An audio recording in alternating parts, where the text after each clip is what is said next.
नमस्कार. कला वाणिज्य विज्ञान महाविद्यालय पलूस BCom भाग 2च्या विद्यार्थ्यांचं आजच्या मनी अँड फिनान्शियल सिस्टीम या ऑनलाईन लेक्चरमध्ये स्वागत. आपण भारतीय रिझर्व्ह बँक या संदर्भात चर्चा करत होतो.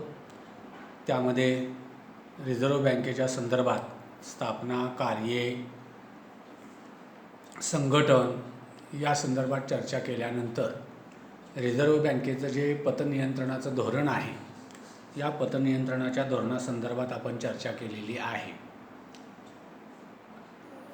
आपण सध्या पतनियंत्रणाची साधनं कोणती आहेत आणि रिझर्व्ह बँक त्याचा वापर कसं पतनियंत्रणासाठी करते या संदर्भात चर्चा करत होतो. त्यामध्ये आपण रिझर्व्ह बँकेच्या पतधोरणाची साधनं किंवा पतनियंत्रणाची साधनं, ज्याच्यामध्ये संख्यात्मक साधन आणि गुणात्मक साधन अशा दोन साधनांचा विचार आपण करणार आहोत. त्यापैकी संख्यात्मक पतसाधनं कुठली आहेत, त्या संख्यात्मक पतसाधनामध्ये आपण आत्तापर्यंत 3 प्रकारच्या पतसाधनांचा विचार केलेला आहे. 2 प्रकारच्या पतसाधनांचा विचार केलेला आहे. एक म्हणजे बँक दर, आणि या बँक दराच्या माध्यमातून रिझर्व्ह बँक देशातल्या पतपुरवठा किंवा देशातल्या पतपैशाचं नियंत्रण कशा पद्धतीनं करते या संदर्भात आपण चर्चा केलेली आहे. त्यानंतर दुसरा जो मार्ग पतनियंत्रणाचा रिझर्व्ह बँकेच्या माध्यमातून आहे, त्याला आपण खुल्या बाजारातील व्यवहार किंवा उलाढाल असं म्हणतो. आणि या खुल्या बाजारातील उलाढालीच्या माध्यमातून अर्थव्यवस्थेतला पैसा, विशेषतः बँकिंग व्यवस्थेतला पैसा हा कमी जास्त करण्यासाठी रिझर्व्ह बँक सरकारचे कर्जरोखे या नाणे बाजारामध्ये विकते आणि बँकांनी वित्तीय संस्थांकडचा पैसा आपल्याकडे घेते. आणि ज्या वेळेला अर्थव्यवस्थेमध्ये पैशाच्या पुरवठ्याची गरज असेल, त्यावेळेला आपण विकलेले हे कर्जरोखे आणि बॉन्ड्स, डिबेंचर्स रिझर्व्ह बँक माघारी घेते, खरेदी करते आणि त्या माध्यमातून बँकांनी वित्तीय संस्थांच्याकडं पैशाचा पुरवठा वाढवते. तर या माध्यमातून हा खुल्या बाजारातील जे व्यवहार आहेत त्याच्या संदर्भात आपण चर्चा केलेली आहे. आजच्या लेक्चरला आपण या संख्यात्मक पतसाधनातील जे तिसरं पतसाधन आहे, ज्याला रिझर्व्ह बँकेच्या माध्यमातून राखीव निधी बदलाचं धोरण असं म्हटलेलं आहे. तर हे राखीव निधी बदलाचं धोरण नेमकं काय आहे आणि या धोरणाच्या माध्यमातून रिझर्व्ह बँक देशातील पतपैशाचं नियंत्रण किंवा देशातील पैशाच्या पुरवठ्यावर नियंत्रण कशा पद्धतीनं आणते या संदर्भात आपल्याला चर्चा करायची आहे. तर राखीव निधीच्या प्रमाणात जो बदल आहे, त्या बदलामध्ये कमाल आणि किमान प्रमाण यातील बदलाद्वारे व्यापारी बँकांच्या पतनिर्मितीत वाढ करणं किंवा पतनिर्मितीचं प्रमाण कमी करणं, यालाच राखीव निधीच्या प्रमाणातील बदल असं म्हटलेलं आहे. आणि या पतसाधनाचा वापर, पतनियंत्रणाच्या साधनाचा वापर या ठिकाणी रिझर्व्ह बँक या राखीव निधीतील धोरणातला बदल किंवा प्रमाणातला बदल याचा वापर एक पतनियंत्रणाचं साधन म्हणून मध्यवर्ती बँक करत असलेले आपल्याला दिसून येते. साधारणपणे आपल्याला माहीत आहे की बँकांच्याकडं 2 प्रकारच्या ठेवी असतात. एकाला आपण तात्काळ देय ठेवी असं म्हटलेलं आहे आणि दुसऱ्याला आपण कालांतर देय ठेवी असं म्हणतो. तर या 2 प्रकारच्या ठेवी ज्या बँकाकडे जमा होत असतात, तर आपण बँकिंग व्यवस्थेचा अभ्यास करत असताना असं बघितलेलं आहे की बँकाकडे जेवढ्या ठेवी जमा होतात तेवढ्या सगळ्या ठेवी बँकांना कर्जासाठी वापरता येत नाही. तर त्या ठेवीमधील साधारणपणे 50 ते 60% ठेवी बँकांना कर्ज देण्यासाठी वापरता येतात. इतर ज्या राहिलेल्या ठेवी आहेत साधारणतः 30 ते 40% ठेवी, तर या ठेवी वेगवेगळ्या प्रकारच्या गुंतवणुकीमध्ये या ठेवीतला पैसा बँकांना ठेवावा लागतो आणि त्याच्यासाठी रिझर्व्ह बँक हे जे राखीव निधी आहेत या राखीव निधी सक्तीनं ठेवायला लावते. साधारणपणे 2 प्रकारचे राखीव निधी रिझर्व्ह बँक ठेवायला लावते. एक म्हणजे कॅश रिझर्व्ह रेशिओ, त्याला CRR म्हणतो, कॅश रिझर्व्ह, की आपल्याकडं बँकांच्याकडे जे रोख पैसे येतात तर त्यातले काही टक्के रक्कम बँकांनी रोख स्वरूपात आपल्याजवळ ठेवायला पाहिजे, की एखादा कस्टमर जर अचानकपणे पैसे मागायला आला तर माझ्याकडे पैसे नाहीत असं बँकेला म्हणता कामा नये, म्हणून काही रक्कम रोख स्वरूपामध्ये बँकांनी स्वतःजवळ ठेवायला पाहिजे. तर अशी रक्कम किती ठेवावी याच्या संदर्भात रिझर्व्ह बँक काही धोरण ठरवते, काही दर ठरवते आणि त्या दराचं पालन, त्या धोरणाचं पालन प्रत्येक बँकेला करावं लागतं आणि तेवढा पैसा रोख स्वरूपामध्ये ठेवावा लागतो. त्याचबरोबर ज्या बँकांच्याकडे कालांतर देय ठेवी असतात त्या कालांतर देय ठेवीमध्ये सुद्धा या ठेवीतला काही पैसा, काही भाग हा बँकांनी वेगवेगळ्या अल्पमुदतीच्या किंवा ज्याचं त्वरित रोखीकरण करता येईल अशा गुंतवणुकीमध्ये गुंतवणं आवश्यक असतं. त्याला कायदेशीर राखीव निधी असं म्हटलेलं आहे. SLR स्टॅच्युटरी लिक्विडिटी रिझर्व्ह आणि CRR त्याला कॅश रिझर्व्ह रेशो असं म्हटलं. तर हे 2 प्रकारचे जे निधी आहेत त्या निधीच्या दरामध्ये बदल करून रिझर्व्ह बँक त्या ठिकाणी काय करत असते तर पैशाच्या पुरवठ्यावर नियंत्रण आणत असते. तर या ज्या निधी आहेत, राखीव निधी आहेत, तर त्या राखीव निधीच्या धोरणामध्ये बदल करून रिझर्व्ह बँक देशातील पतनिर्मितीमध्ये वाढ किंवा घट करत असते आणि त्यातून पैशाचा पुरवठा हा कमी जास्त करत असते. उदाहरणार्थ जर आपण बघितलं तर समजा बँका फार मोठ्या प्रमाणात पतपैशाची निर्मिती करत असतील आणि त्यातून लोकांच्याकडं प्रचंड पैसा हातात येत असेल तर अशा वेळेला वस्तू आणि सेवांची मागणी वाढते, परंतु उत्पादन नसल्यामुळं त्या ठिकाणी वस्तू आणि सेवांच्या किमतीमध्ये भाववाढ होते, चलनवाढ होते, भाववाढ होते आणि पर्यायानं त्याच्या अर्थव्यवस्थेवर विपरीत परिणाम होतात. अशा वेळेला रिझर्व्ह बँकांची ही जी पतपैसा निर्मितीची क्षमता आहे ती कमी करण्यासाठी या राखीव निधीच्या धोरणामध्ये जो CRR आहे किंवा SLR आहे याच्यामध्ये बदल करून हा दर वाढवते. पर्यायानं बँकांना तेवढ्या जास्त प्रमाणात रक्कम या राखीव निधीमध्ये गुंतवावी लागते. तेवढी रक्कम बँकांच्याकडून रिझर्व्ह बँकेकडे जाते आणि पर्यायानं बँकांची पतनिर्मितीची क्षमता घटते. याच्या उलट जर बँकामध्ये पैसा मोठ्या प्रमाणात आवश्यक असेल, लोकांची पैशाची मागणी आहे पण पैसाच उपलब्ध नाही अर्थव्यवस्थेत, अशा वेळेला बँकांची ही पतपैशाची निर्मितीची क्षमता वाढवण्यासाठी रिझर्व्ह बँक काय करते, या राखीव निधीच्या दरामध्ये घट करते. पर्यायानं तेवढा जास्त पैसा बँकांना कर्जाच्या निर्मितीसाठी, कर्ज देण्यासाठी वापरता येतो आणि त्यातून मग पतपैशाची निर्मिती होते आणि अर्थव्यवस्थेमध्ये पैशाचा पुरवठा वाढतो. तर या पद्धतीनं रिझर्व्ह बँक आपल्या या राखीव निधीतील धोरणाच्या बदलाच्या माध्यमातून अर्थव्यवस्थेचा पैशाची संख्या कमी किंवा जास्त आवश्यकतेनुसार करत असते. त्याला राखीव निधीचं प्रमाण बदलाची कार्यवाही असं म्हटलेलं आहे. आता ही जी राखीव निधीची कार्यवाही रिझर्व्ह बँक करत असते, तर मगाशी म्हटल्याप्रमाणे रिझर्व्ह बँकांना 2 प्रकारचे हे राखीव निधी सक्तीनं ठेवायला लावतात. एकाचं नाव आहे कायदेशीर राखीव निधी, त्याला CRR म्हटलेलं आहे, कॅश रिझर्व्ह रेशिओ. आणि या CRRच्या माध्यमातून बँकांच्याकडे जेवढा पैसा गोळा होतो त्यापैकी काही रक्कम बँकांनी आपली रोखता सांभाळण्यासाठी आपल्याजवळ रोख स्वरूपात ठेवली पाहिजे. कारण बँकांचा कारभार आपल्याला माहीत आहे 30 सूत्रीच्या आधारे चालतो आणि त्याच्यामध्ये ही 30 सूत्री कुठली आहेत तर त्यातली 30 सूत्री आहे रोखता, सुरक्षितता आणि लाभता.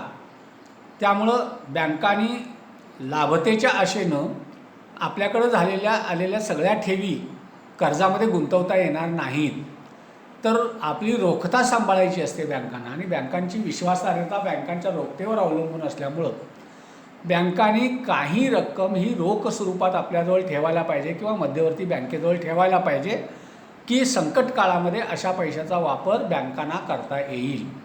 तर या CRRचं जो आहे त्याला म्हटलेलं आहे व्यापारी बँकांनी ग्राहकाकडून गोळा केलेल्या एकूण निधीपैकी ठेवीपैकी मध्यवर्ती बँकेकडं राखीव निधी स्वरूपात ठेवाव्या लागणारे रक्कम या रकमेचं जे प्रमाण आहे ते प्रमाण कायदेशीर राखीव निधी दर्शवतो. म्हणजे बँकाकडं जेवढ्या ठेवी गोळा होतात त्यातील काही ठेवी या बँकांना सक्तीनं रिझर्व्ह बँकेकडे ठेवाव्या लागतात आणि त्याचं जे एकूण ठेवीशी जे प्रमाण आहे त्याला CRR असं म्हटलेलं आहे. आणि तेवढ्या एकूण ठेवीच्या तेवढे टक्के रक्कम ही रिझर्व्ह बँकेकडे रोख स्वरूपात ठेवावी लागते, त्याला CRR असं म्हटलेलं आहे. आणि या CRRच्या दरामध्ये रिझर्व्ह बँक आवश्यकतेनुसार बदल करत असते. दुसरा जो राखीव निधी आहे त्याला कायदेशीर रोखता निधी असं म्हटलेलं आहे, SLR. आणि या SLRच्या बाबतीमध्ये बँकाकडं आपल्या एकूण ज्या ठेवी आहेत त्या ठेवीच्या प्रमाणात रोख पैसा, सोनं आणि सरकारी कर्ज रोख्यामध्ये गुंतवणूक करावी लागते. विशेषतः बँकांच्याकडे ज्या कालांतर देय ठेवी आहेत त्याच्या संदर्भात हा नियम असतो. आणि त्यामध्ये या कालांतर देय ठेवीच्या संदर्भामधल्या एकूण निधीच्या विशिष्ट अशी रक्कम ही सोनं, रोख रक्कम किंवा पैसा याच्या स्वरूपात बँकांना ठेवावी लागते. त्याला आपण SLR किंवा कायदेशीर रोखता निधी असं म्हटलेलं आहे. तर या दोन प्रकारच्या निधीमध्ये रिझर्व्ह बँक काय करत असते, घट किंवा वाढ करून या निधीच्या दरामध्ये, म्हणजे बँकांनी किती पैसे रिझर्व्ह बँकेकडे ठेवावे याचा जो एकूण ठेवीचा जो दर आहे त्या दरामध्ये बदल करून रिझर्व्ह बँक काय करत असते, अशा या पैशाचं नियंत्रण करत असते. तर या दोन दराबरोबरच अलीकडच्या काळात आणखी दोन नवीन दर, अर्थात पूर्वीचेच आहे हे दर रिझर्व्ह बँक त्या ठिकाणी कमी जास्त करते आणि पतनियंत्रणाचं साधन म्हणून या दोन नवीन दरांचा वापर करते. म्हणजे CRR आणि SLRच्या दरामध्ये तर बदल करतेच, पण त्याच्याबरोबर नवीन जे दोन दर आहेत त्याला रेपो दर आणि रिव्हर्स रेपो दर असं म्हटलेलं आहे. रेपो रेट आणि रिव्हर्स रेपो रेट. तर यातला रेपो रेट म्हणजे काय, तर व्यापारी बँकाकडं निधीची कमतरता असताना ज्या दरानं रिझर्व्ह बँकेकडून त्या व्यापारी बँका पैसे उचलतात किंवा कर्जाऊ घेतात त्या दराला रेपो रेट असं म्हटलं जातं. आणि या रेपो रेटवरच बँकांच्या कर्जाचा व्याजदर अवलंबून असतो.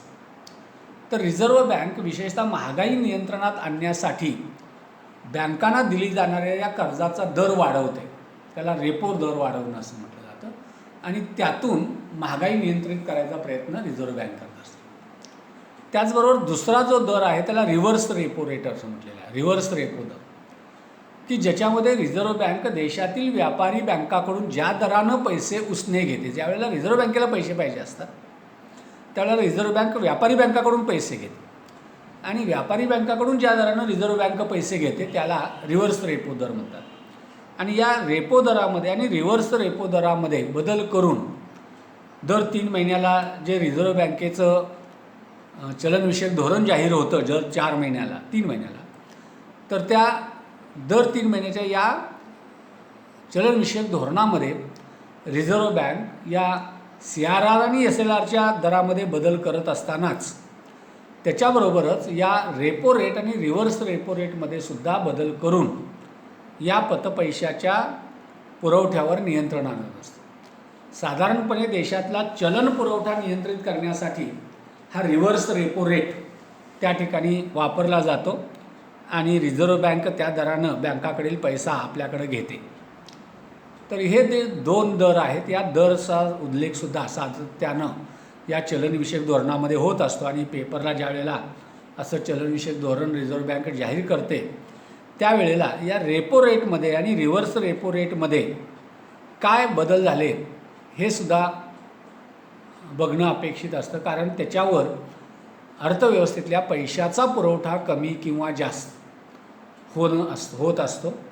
विशेषतः रेपो रेट आणि रिव्हर्स रेपो दरानुसार लोकांनी जी कर्ज घेतलेली आहे त्या कर्जाचा व्याजदर प्लस किंवा मायनस होत असतो आणि तो प्लस किंवा मायनस झाला की तेवढ्या प्रमाणात लोकांचे पैसे वाढतात किंवा पैसे लोकांचे जास्त खर्च होतात आणि त्यानुसार अर्थव्यवस्थेतला पैसा हा कमी जास्त होत असतो. त्यानंतर या रेपो दराबरोबरच रिझर्व्ह बँकेनं साधारणपणे दर वर्षातनं 3-4 रेपो रेट हे वेगवेगळे दर रिझर्व्ह बँक बदलत असते, काही वेळेला स्थिर ठेवत असते त्या परिस्थितीनुसार. तर साधारणपणे ऑगस्ट 19मध्ये रिझर्व्ह बँकेनं हे जे 4-5 दर आहेत ते दर कसे ठेवले होते, तर बँक दर ज्याला आपण बँक रेट असं म्हणतो हा त्यावेळेला 5.65% होता, आता साधारणतः तो 4% दरम्यान आहे. कायदेशीर राखीव निधी CRR त्याचं दर 4% आहे, आताही साधारणतः 4% दरम्यानच आहे. कायदेशीर राखीव रोखता निधी SLR याचा दर त्यावेळेला 18.75% होता. त्यानंतर रेपो रेट 5.40% होता आणि रिव्हर्स रेपो रेट 5.15% होता. तर या माध्यमातून बँका च्याकडचा हा पैसा रिझर्व्ह बँक काय करत असते, काढून घेत असते आणि असा पैसा काढून घेणं किंवा पैसा बँकांना पुरवणं या माध्यमातून या राखीव निधीच्या दरामध्ये बदल करून रिझर्व्ह बँक देशातील पतपैशाची संख्या पैशाची पुरवठ्याची संख्या कमी किंवा जास्त करत असते आणि त्यातून आपल्या पतनियंत्रणाचं धोरण राबवत असते. आता या रिझर्व्ह बँकेमार्फत हे जे बँक दराचं धोरण राबवलेलं आहे, बँक राखीव निधी त्या बदलाचं धोरण, तर त्याचा अर्थव्यवस्थेवर नेमका काय परिणाम झाला आहे, तर त्याचंही मूल्यमापन आपल्याला विचारात घ्यायला लागेल. आणि त्यामध्ये रिझर्व्ह बँकेनं आत्तापर्यंत अनेक वेळेला या राखीव निधीच्या धोरणामध्ये प्रमाणात बदल केलेला आहे आणि मगाशी म्हटल्याप्रमाणे वर्षातून 4 वेळेला जे पतनियंत्रणाचं धोरण किंवा पतधोरण रिझर्व्ह बँक डिक्लेअर करत असते दर 3 महिन्यासाठी, तर त्याच्यामध्ये या राखीव निधीच्या दरामध्ये बदल करणं हा भाग सगळ्यात महत्त्वाचा असतो आणि लोकांच्या नजरात रिझर्व्ह बँक हे राखीव निधीचे धोरण आहे त्याच्या धोरणामध्ये काय बदल करतं याच्याकडे लक्ष लागलेलं असतं, कारण त्याच्यावरच अर्थव्यवस्थेतल्या पैशाचा पुरवठा कमी किंवा जास्त हा होत असतो. आणि त्या दृष्टीनं रिझर्व्ह बँकेनं आत्तापर्यंत अनेक वेळेला हा प्रयत्न केलेला आहे आणि आपली पतनियंत्रणाची जी उद्दिष्ट आहेत ती साध्य करण्याचा प्रयत्न झालेला आहे. भारतासारख्या विशाल देशामध्ये बँक दर आणि खुल्या बाजारातील कर्ज व्यवहारापेक्षा